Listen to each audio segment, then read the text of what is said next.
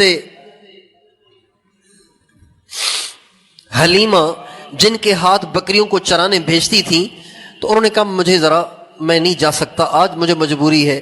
تو حضرت حلیمہ نے اپنی بیٹی سے کہا کہ بیٹی آج اگر تم بکریاں لے کے چلی جاؤ چرانے کے لیے. تو کہا امی میں چرانے جاؤں گی لیکن اس کے لیے شرط ہے. کہا کیا؟ کہا میرا جو بھائی محمد ہے نا اس کو بھی میرے ساتھ بھیجے. کہا تو کیا کہہ رہی ہے، اتنا چھوٹا دودھ پیتا بچہ تو بکریوں کو سنبھالے گی یا بچوں کو سنبھالے گی؟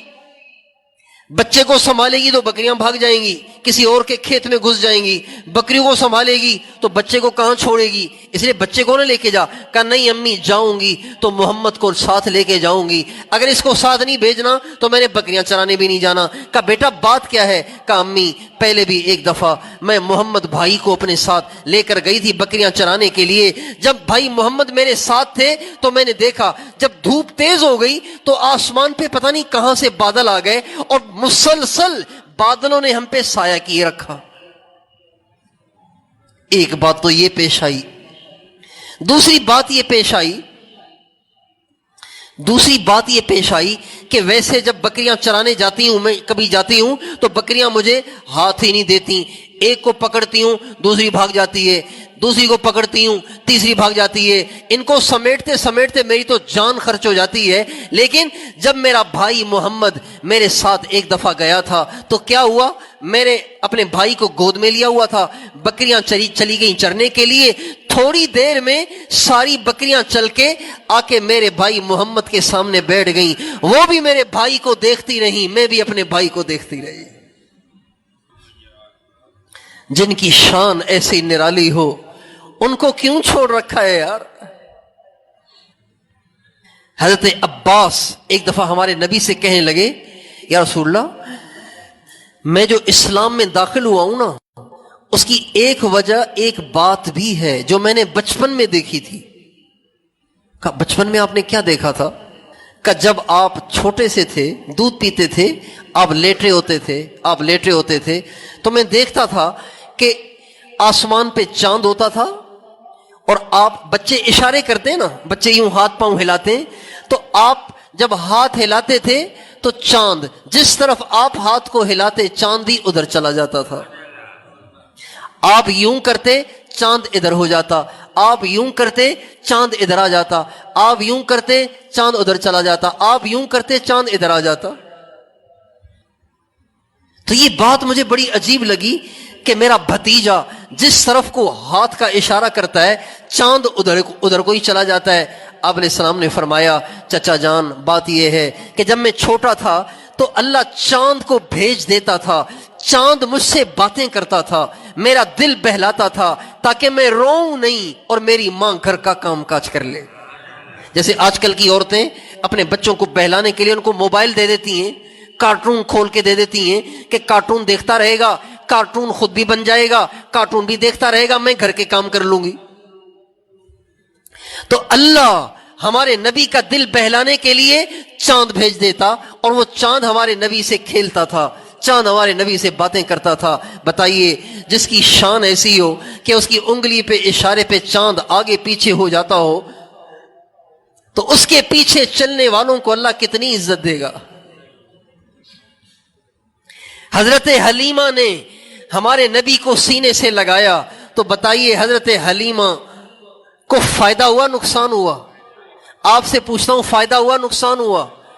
حضرت حلیمہ کے تو وارے نیارے ہو گئے. تو کیا جو آج ساری دنیا جبکہ ہمارے نبی کے طریقے کا مذاق اڑا رہی ہے, ہمارے نبی کی سنت کا مذاق اڑا رہی ہے, ہمارے نبی کے دین کا مذاق اڑا رہی ہے, جب آج کے زمانے میں کوئی ہمارے نبی کو سینے سے لگائے گا, ہمارے نبی کے طریقے کو اور سنت کو سینے سے لگائے گا, اللہ اس کے بھی حضرت حلیمہ کی طرح وارے نیارے کرے گا کہ نہیں کرے گا؟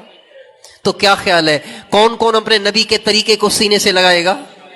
کون کون اپنے نبی سے سچا عشق کرے گا؟ زبان والا نہیں, عمل والا عشق چاہیے.